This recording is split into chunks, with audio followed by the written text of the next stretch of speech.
The other day, I rode my motorcycle to Salem, Mass, and met this individual by the name of Jeff Burger. He stepped outside of his comfort zone, traveled to many countries to study the martial sciences. This is one of the most enjoyable conversations I've had doing this video series. I hope you enjoy it as well.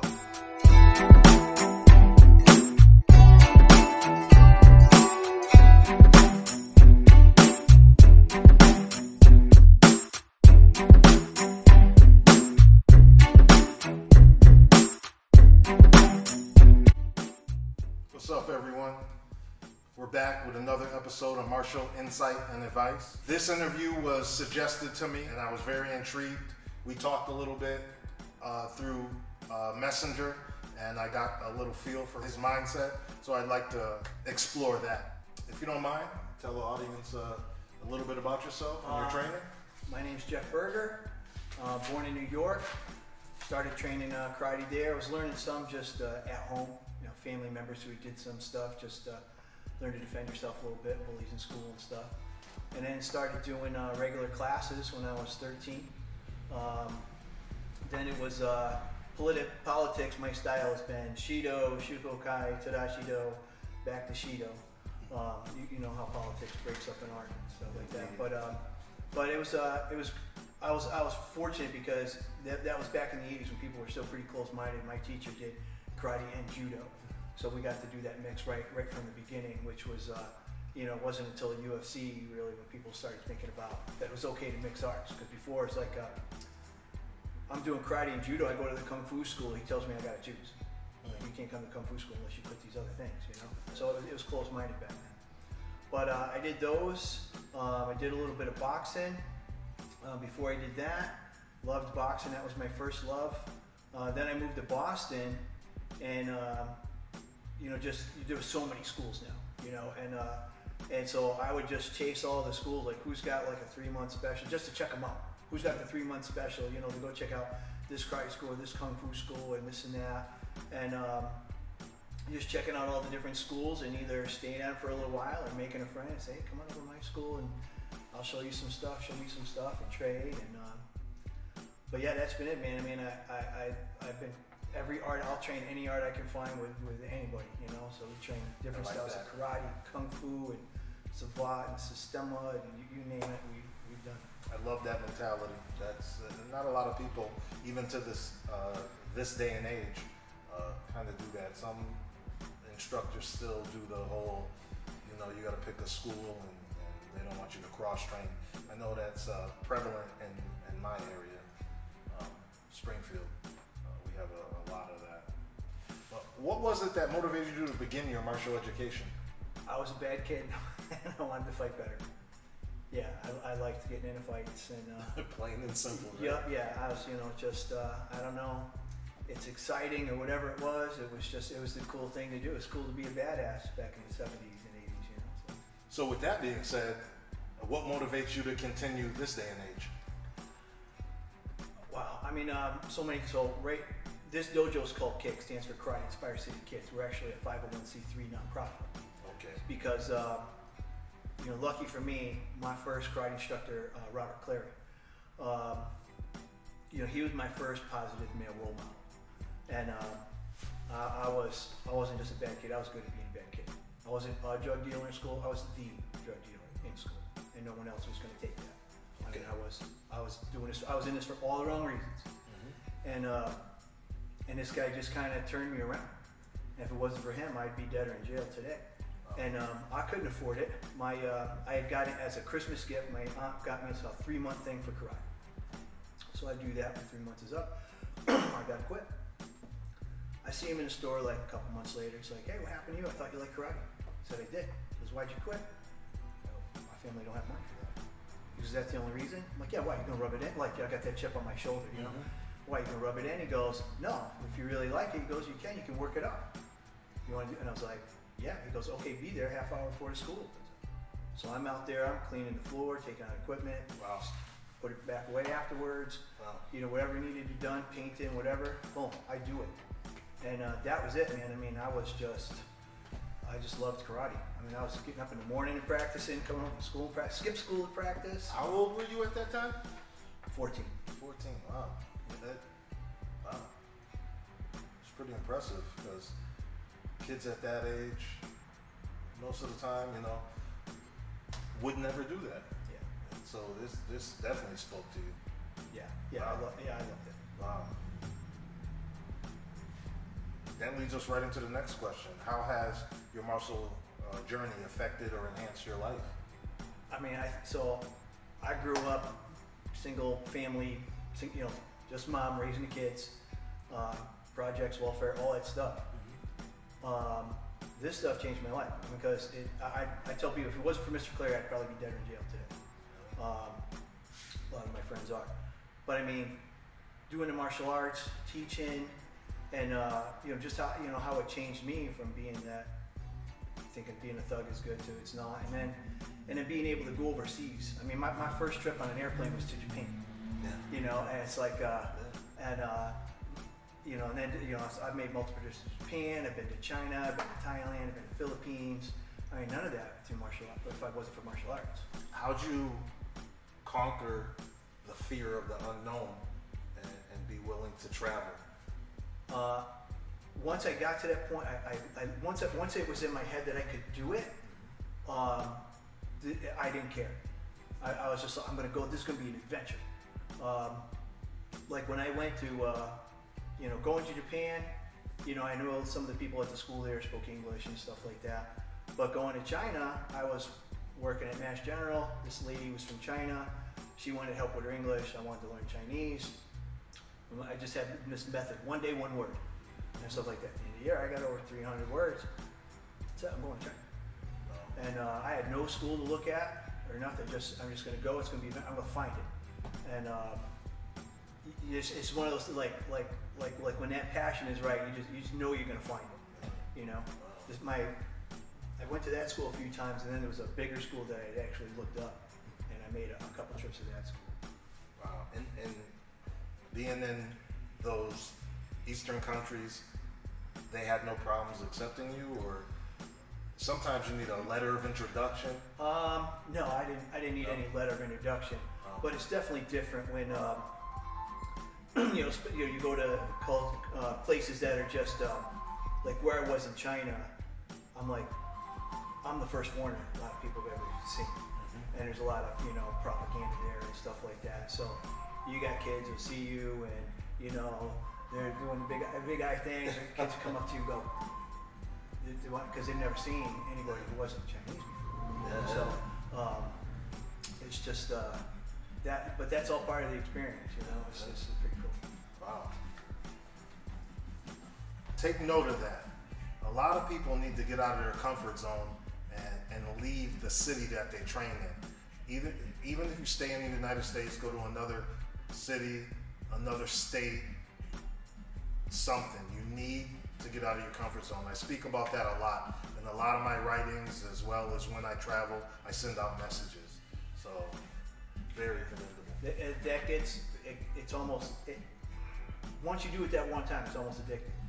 Like, my wife is like, maybe you need another training sabbatical. Like you need to get away and stuff like that. Wow. Has she traveled as well? Yep. She went to Thailand. She went to the same school I did. Went to Thailand, got in the ring and fought. So it's pretty cool. Wow. Is there anything you wish you had done differently in reference to your martial journey?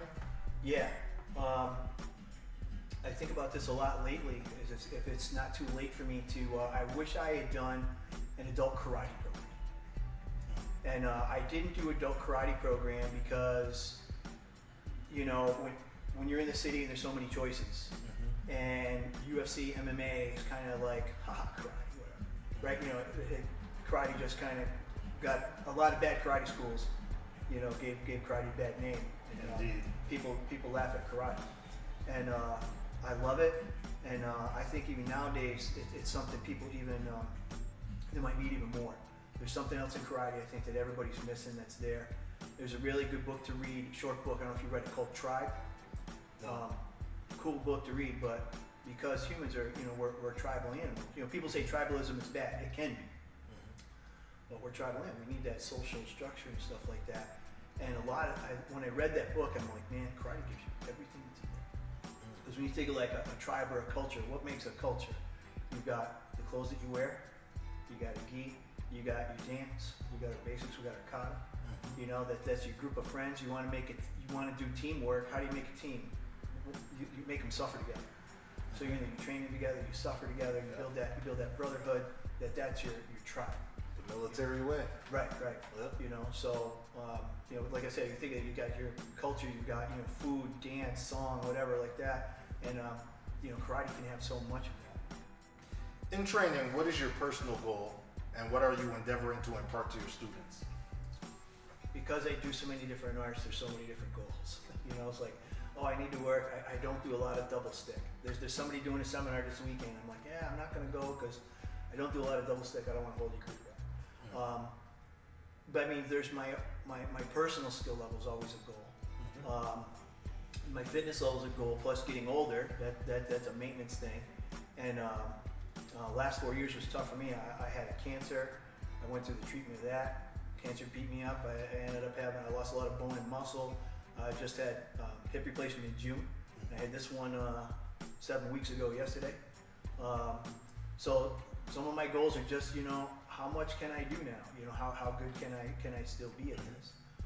For my students, if you ask them, come into my kids karate class, because we have a kids karate program, not adult. So what's the most important thing you learn in karate? They should right away look at self-control. You know, so I want them to get the good aspects out of karate, that, you know, that self-control. And I'll say, if you want to make something better, what do you do? They say, make it harder. I go, what do I make harder in class? They go, everything. I go, I want karate to be the hardest thing you do, not because I want to be a jerk, but everywhere you go is going to be easier, because I'm not there making it harder. And because I want them to leave here like with real confidence, not just like, oh yeah, little Timmy, you're great. Timmy, you got nothing great. You know, you're giving them false praise. You know, my kids know I don't give them false praise. Because like when they're not doing something, I tell them they're not doing something. And then when they're doing something good, I say, that was really good. And I go, hey, look, when you're doing something wrong, I told you it was wrong, right? They're like, yeah. I go, so when I tell you it was good, I want you to believe it's good. I'm not one of these adults that's going to tell you you're doing awesome when you weren't. You know. What's the age group? We have a class we call Super Kids. That's ages like 5, 6, and 7. And sometimes I'll break the rule. It depends on the kid. I've had 3-year-olds I've led in class, and I've had 30-year-olds I've had in K.I.C.K class. But so we do that age group, that 5, 6, and 7, the Super Kids. And then the next is that age up to like teen. And then on the teens, I tell them, depending on them, you know, if you act like an adult, I'm gonna treat you like one. And most teens will step up to that because they want to be treated like an adult. But that means that the adults in class are comfortable with them, not just they're okay with the adults. Now, this question, maybe you've thought about it in the past, but it's something that constantly is on my mind. And when I travel around and I go to different schools, I train in different schools, I meet different people, and we have martial discussions, I like to bring this up. Do you think people value skills more so over information and their understanding? And if so, why?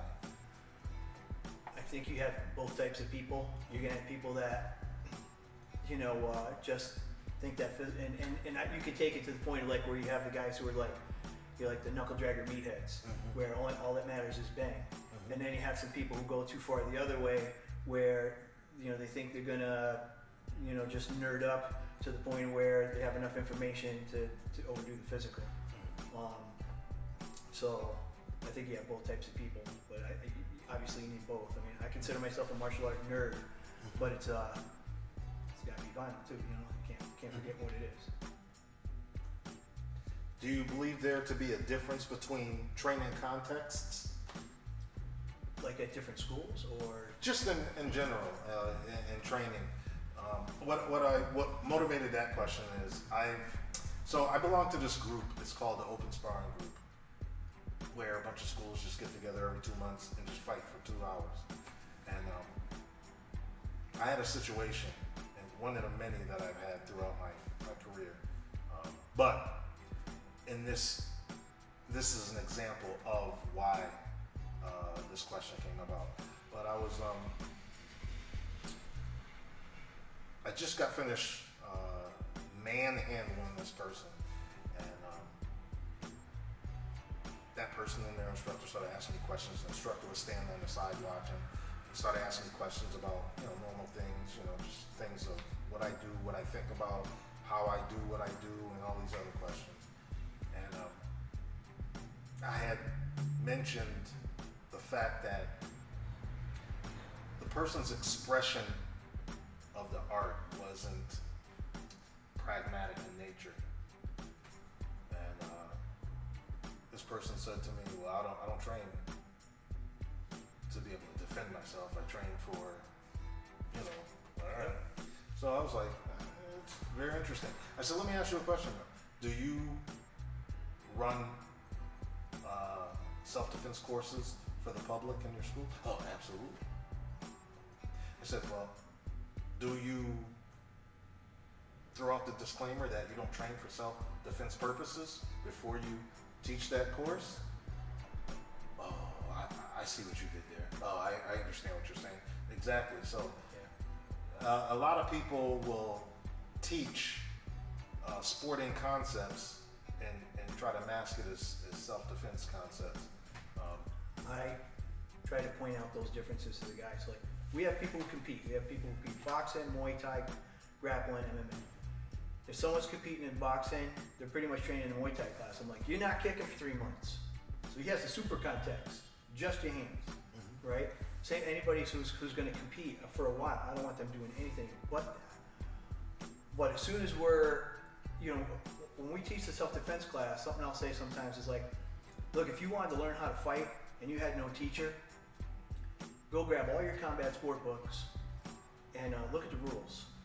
And just do everything you're not training, everything you're not allowed to do. Why aren't you allowed to do it? Because you're going to hurt people. Yeah, I kind of don't like that expression, you can only fight the way you train. And because, one, I know people who there's people in jail for murder, they didn't train to do it. And then you say, okay, you can only fight the way you train. Okay, so how many people in the class went to hospital this month? Who'd you kill? How many legs you break? What'd you break? Well, nothing happened. So you're saying you can't hurt anybody because you can only train the way you fight, right? So you can't hurt nobody? I understand that thing. It makes some sense. You can only fight the way you train, but it's not a locked thing. Mm-hmm. But yeah, I try to tell people that the context of stuff. Even when we do self-defense, I try to do sometimes I'll try to do just a woman's thing. Because if it's a mixed class, I'll say, look, if 2 guys fight, that's not how 2 girls fight, and it's not how a man attacks a woman, right? So there's those 3 different, contexts and stuff like that. So, in order to rectify that, one thing about me is my ability to articulate is enhanced for whatever reason. Because I was not a good student in school. Just so you know that. But my ability to write or articulate was enhanced. That happens to be my specialty in that respect.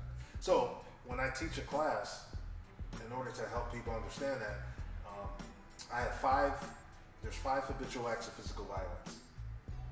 Now, that term was coined by Patrick McCarthy. I was about to say the guy down in Australia. I was thinking Patrick McCarthy. But he has an overestimation.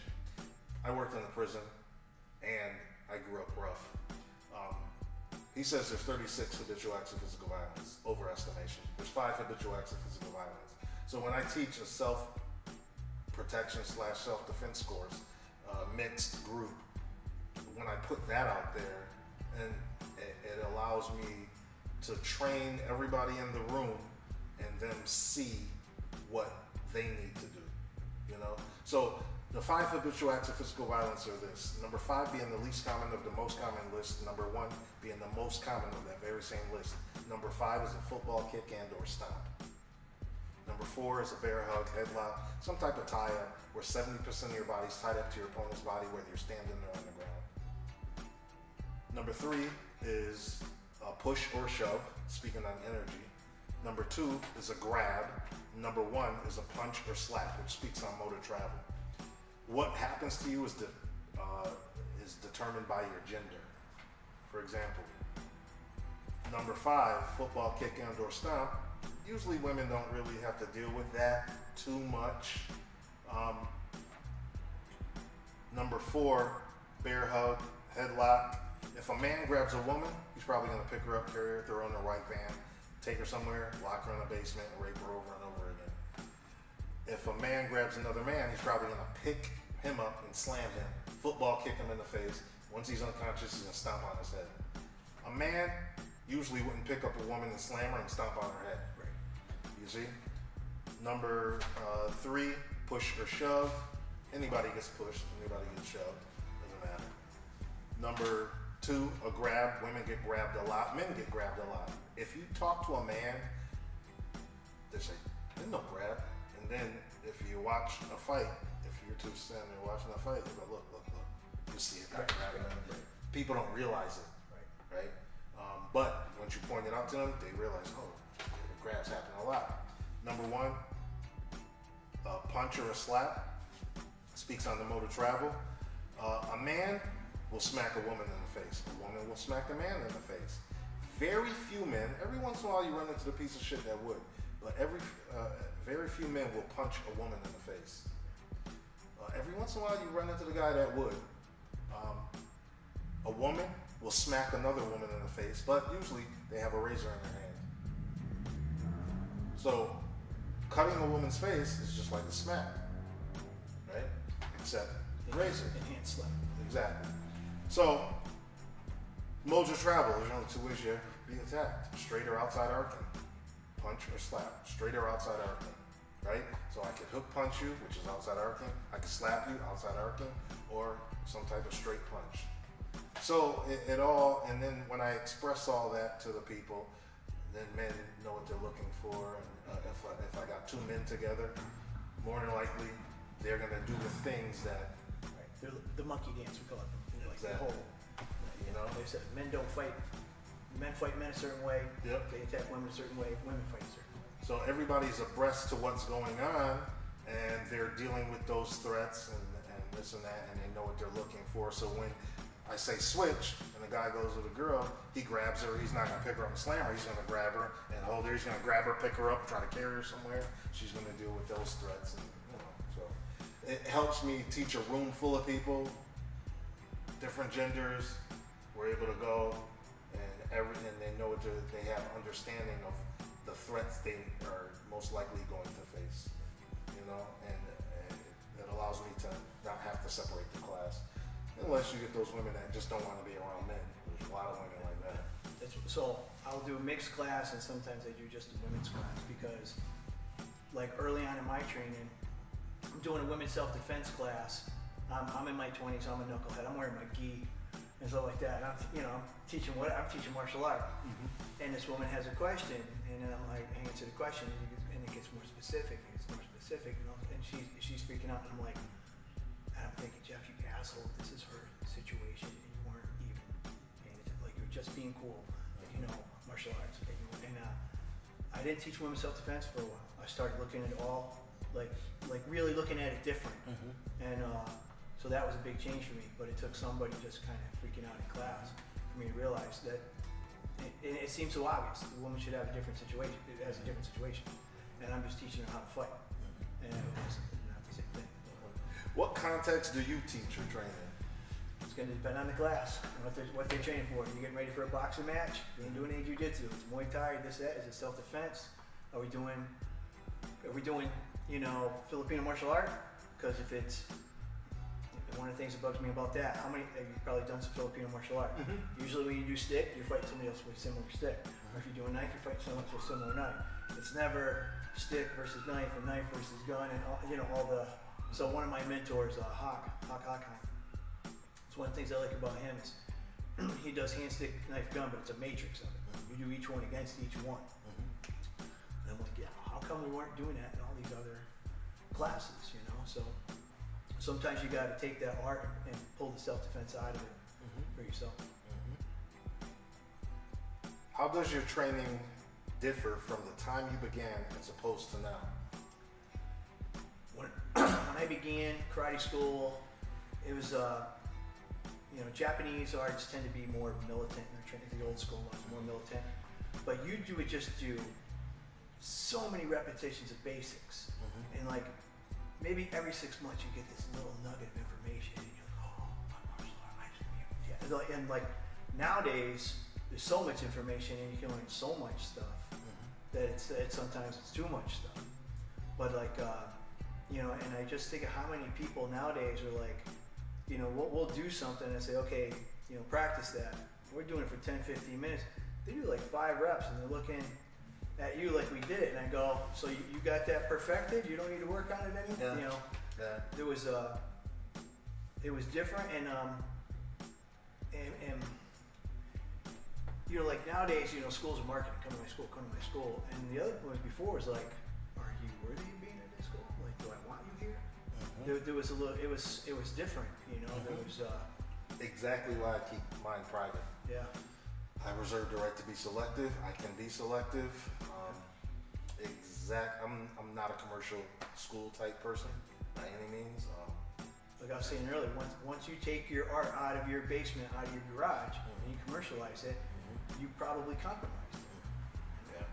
From a fan's point of view, whose martial acumen do you most admire? Dan Inosanto. To me, he's the living encyclopedia of martial arts.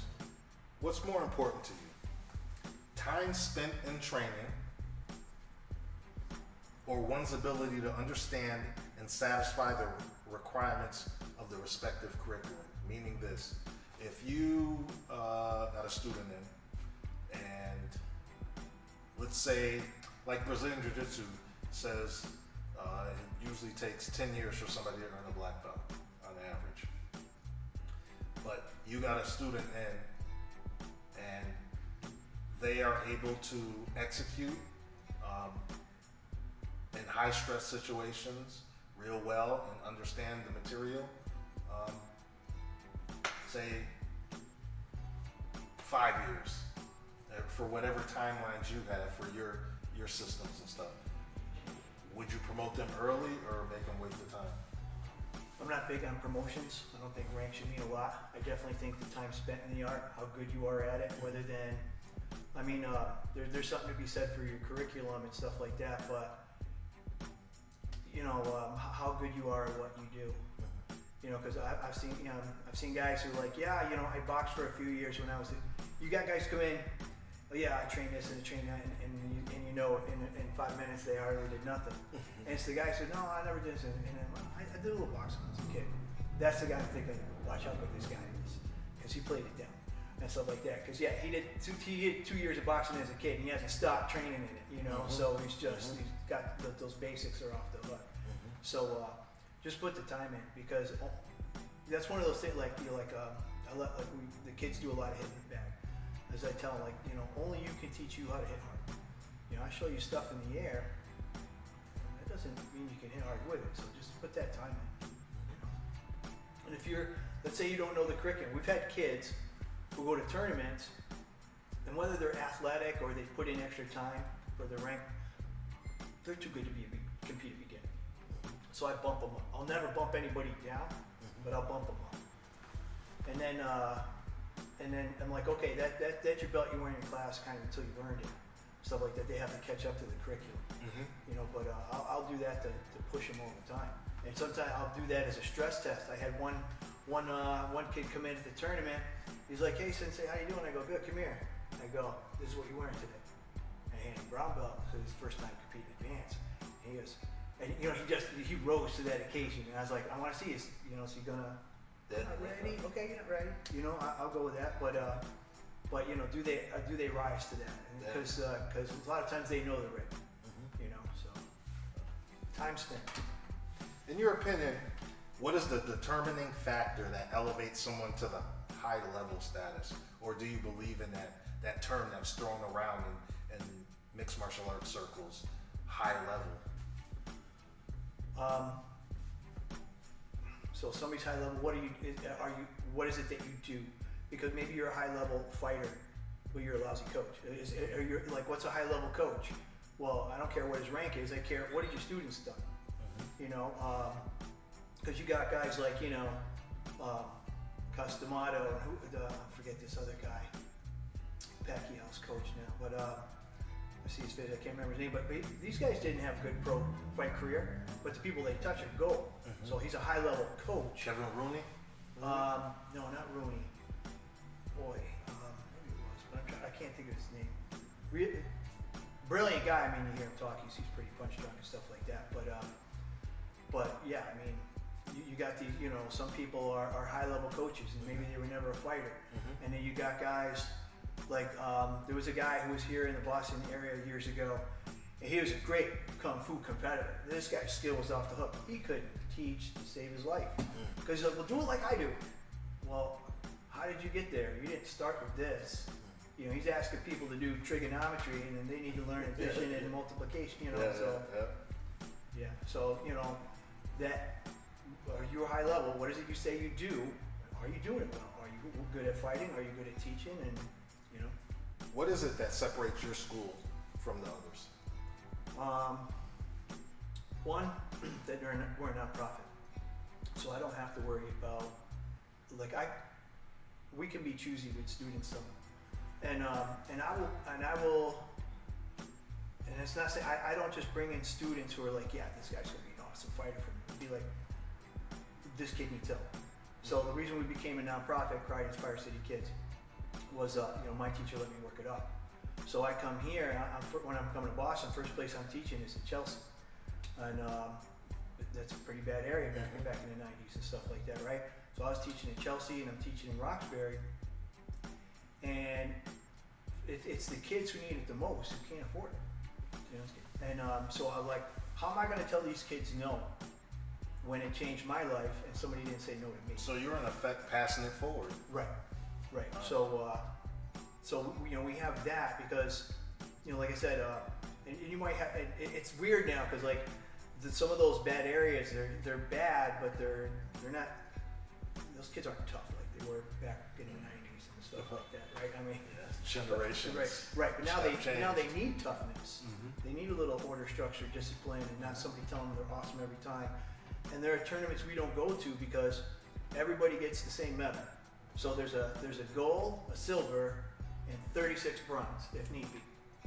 And I'm like, yeah, we don't go to those. Because what's the kid learning? And even when they go to tournaments, I ask the kids, why do I want you to go to tournaments? I want them to get used to being afraid. Because it's not a real fight, but at least it's some stress. Right. And we're different that way. We're different in my experience. I mean, you've got martial arts teachers out there calling themselves, great grandmaster in a bag of chips, and they've done nothing, and because they got a printer, so they're 15th degree black belt in something. And there's a guy in the area who's one of my students. He goes, hey coach, nothing personal, but I'm leaving. I've just found out there's a school, and it's a few blocks away from where I work. So it's just convenient for me. I go, no, that's cool, man. We're good. I said, keep it to learn some stuff. Come back and show me, man. Come back for seminars and stuff. He's there for a few months, and he asked me if I could come check out the school because it's kind of wonky. And I go in there, and this guy's belly is on his legs. This guy's like the 400-pound mark. And I got a picture of it because somebody got a picture of him. He's looking at his watch, and there was something I said to him because I was in there and I was talking to him. And he just started, I'm Grandmaster so-and-so, unless you got to talk to me like that. I go, yeah. I said, you need to stop saying Grandmaster and start doing Stairmaster. So like that, he got real upset. So I made a meme of that. So like that, right? And that's okay. It's good. I shouldn't have said it, but but it is what it is. I go to an event out in Atlantic City. It's like the largest martial arts event in Battle of the country. Arena? No, that was in the 80s. Yeah, and no, this is the Mega Martial Arts Weekend. Okay. It happens at Tropicana. I teach a seminar there every year when I go. But there's guys walking around there. This one guy calls himself Sensei great grandmaster, this. He has every title before his name. He has like 6 or 7 titles before his name. It's the most ridiculous stuff I've ever heard in my life. And me and my students are sitting there just looking like, what is happening right now? People walking around with 79 patches on their gi. It's just a mess. People on Facebook know me. I make a lot of little wise guy memes. But I had this picture of like, you know, a karate guy running and a NASCAR coming this way, and then they collide with each other. It's like, you know, you got your NASCAR on my gi, you got your gi on my NASCAR, because they look like NASCAR with all the things on it, you know. That whole the big name thing. There was some sci-fi show, I think it was Dark Crystal or something, and one of the guys is saying, you know, this big guy has names just like one syllable, and the other guy had this long name. He goes, that's a big name for a little guy. He goes, little people need big names to give them weight. And I'm just like, there you go. Little people need big names to give them weight. Like I went with Coach because people are like, well, what do I call you? Is it Sensei? Is it Sifu? Is it Crew? And I'm like, don't call me bad things. And but they want to be some type of respectful, so we just went with Coach. Mm-hmm. Just kind of covers everything. Before I get to the last question on the sheet, the last question incorporates the title of the show, which is Martial Insight and Advice. So I asked a question incorporating that. I'd like to read you some passages from this book, Martial Advice for Training and Living the UA Way. This is a book I wrote, came out in 2020. And get your feedback on it. Okay. Page 5. Contrary to popular belief, karate is an all-encompassing art which, when studied properly, will give one insight into how one can pragmatically address violent situations efficiently. Historically, the lessons inherent within karate's curriculum allow one to understand the limits of the human anatomy, strengths of the human body, frailties of the human mind, and the power of the human will. I think karate, good karate, encompasses all that. I think it's been lost. Like I see Shoto, you know, people say Shotokan's real traditional style. But to me, that's the first major bastardization of karate. Love all the arts, but that's where it started changing. And one of the things they'll tell people, they say, oh, karate is this and that. I go, what's Taegumi? They're like, that they don't know karate had grappling. And if anything, that's what Funakoshi was actually pretty good at.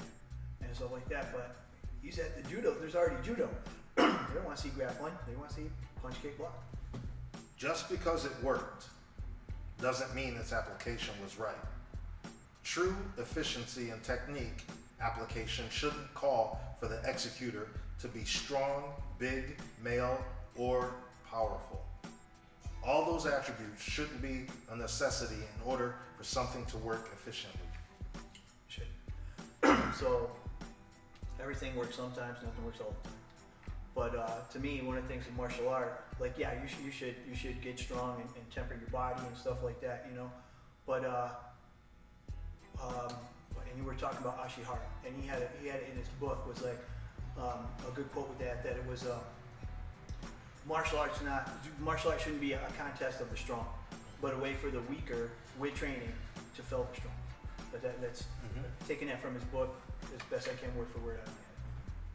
Pragmatically applied karate concept isn't a matter of right or wrong.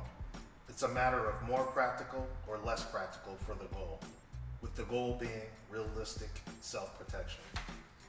Yeah, because when you talk about moral, that's the situation. So it should just, it is what it is. You know, moral is what, is it wrong to kill somebody? Oh, well, yeah, well, what about wartime? What if you kill somebody? Right, so moral is, you know, it's other context around what's happening.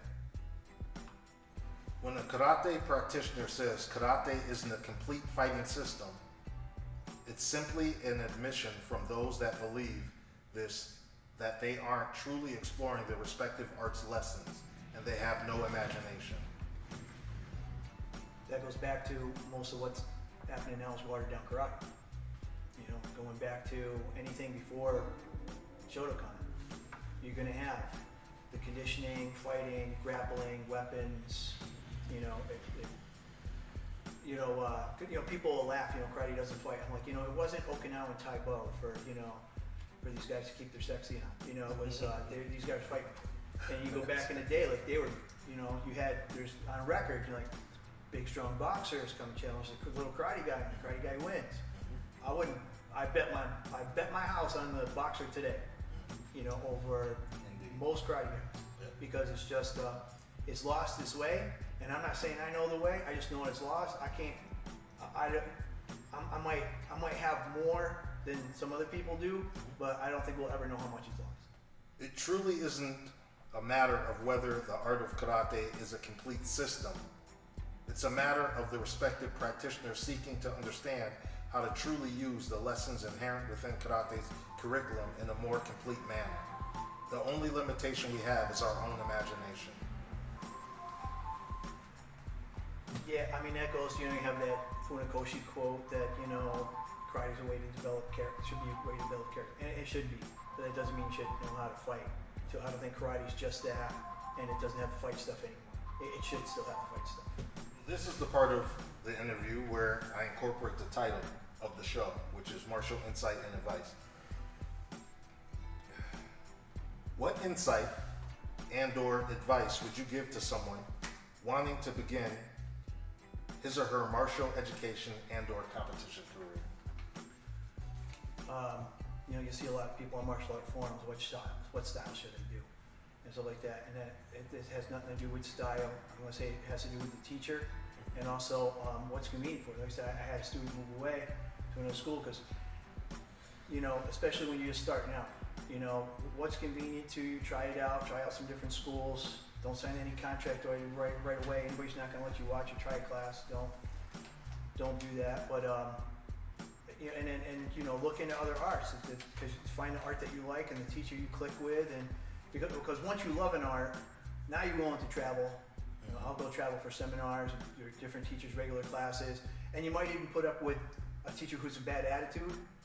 Like, I've had some teachers who are kind of bad people, but I just kind of ignored that to learn what they have to teach me. So I'm guessing by your action, you might have run into a little of yourself. Absolutely. Yeah. And I learned a lot from Master Ken, from Matt Page. You familiar with Master Ken? The YouTube, video guy? Yeah. Oh, yeah. His real name's Matt Page. Okay. I traveled out to New Mexico, did an episode with him, and we went to dinner and we were talking, and I asked him, how'd you get into this, doing this, You're a little parody of karate, because he's a true martial artist. Yep. He's trained extensively. He said he grew up in Rhode Island,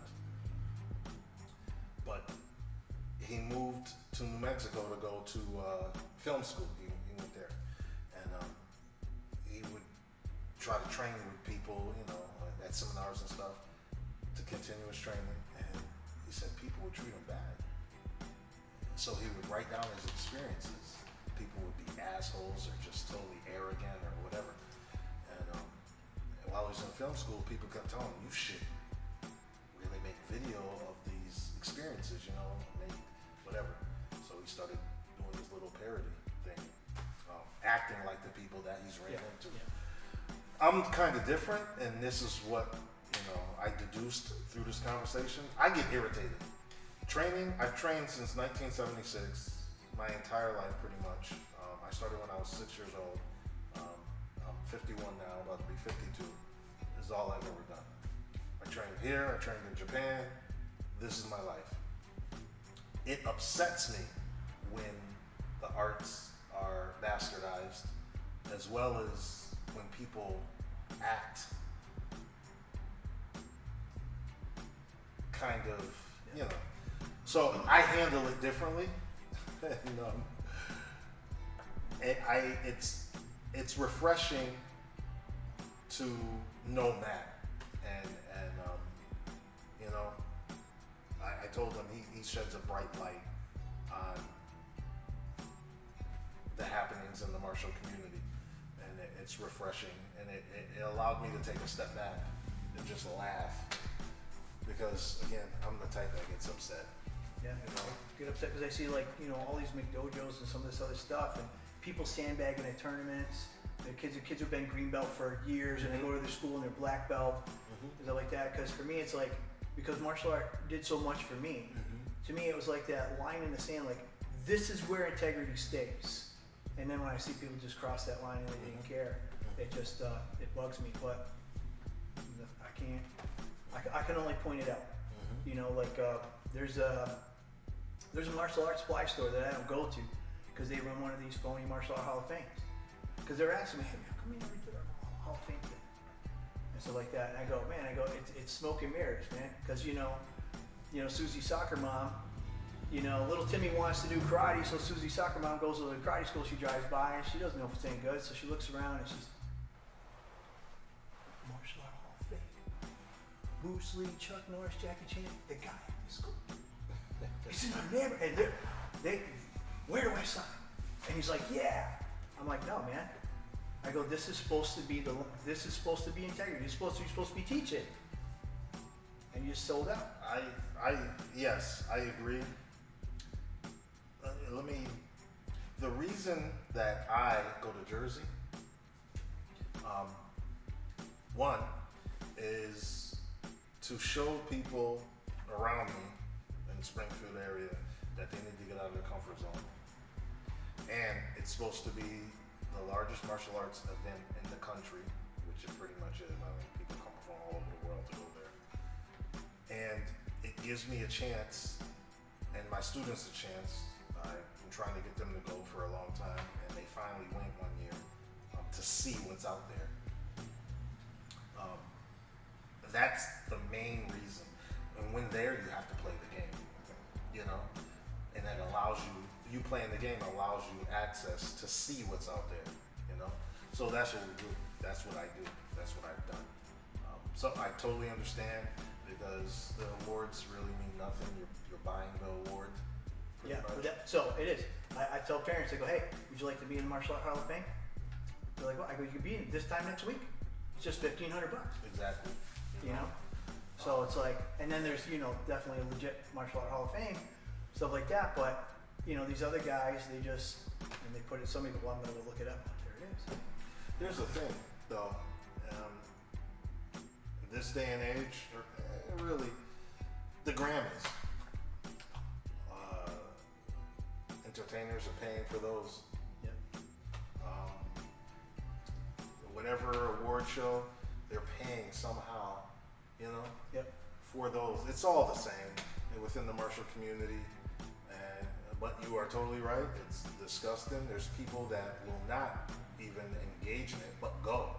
But they don't engage in all the festivities. They go because of, they might be in a celebrity status, and they're probably being paid to be there. And some are not being paid to be there, but they go just because family members are there. It's crazy, but I don't know. So again, advice on somebody who wants to start their martial education and or competition career. Look into what's in your area, go visit them, get a feel for the teacher, see if you can try something out for a month, 2 months, 3 months, try out some different schools. I mean, some arts tend to be more practical than others. I highly recommend people do grappling, and that's one of those things a lot of people don't do because it's that uncomfort zone. Somebody's on top of you, squeezing you, sweating on you, and stuff like that. And everything's difficult in the beginning. So when I have new kids come in, they're nervous. I'll ask the other kids, I go, what's the hardest day of karate? They go, first day. I go, why? They go, because we don't know any karate. I go, so just follow along today. All you just try, and you're not going to get in any trouble, and we're not going to fight today. There's none of that stuff. But yeah, get out of your comfort zone. Anything new, everything's difficult in the beginning. I'll explain to kids sometimes, you play a musical instrument. I said, look, if we were doing violin class today, we would all suck, and that's okay. So give yourself time to be that beginner and learn and find the right people in class. Somebody who's not, like during the 80s, you probably went through a lot of abuse to be in class, and you had to suck it up. And there's some of that. I do try to push people out of their comfort zone, but I don't force them way out of their comfort zone when they're not ready. But definitely go train. It will change your life. Something else I say is nobody stays into this for the reasons they started. You know, people come, I want to lose weight, I want to learn to defend myself, and then they're staying in it because it just changed their life. Tell them where they can reach you. So we're in Salem, Mass, 280 Highland Ave. You can find us on Facebook, Coach Jeff Burger, or Kick Karate, and it's K.I.C.K stands for Karate Inspired City Kids. I encourage you to come out here, check it out. If you're in the area or if you're not in the area, traveling to train is not unheard of. Like, comment, subscribe. If you have any question, put it in the comments. I'm sure I'll see it or he'll see it. Somebody will get back to you. Thank you for watching. I'll see you on the other side. Thanks for your time. Thank you.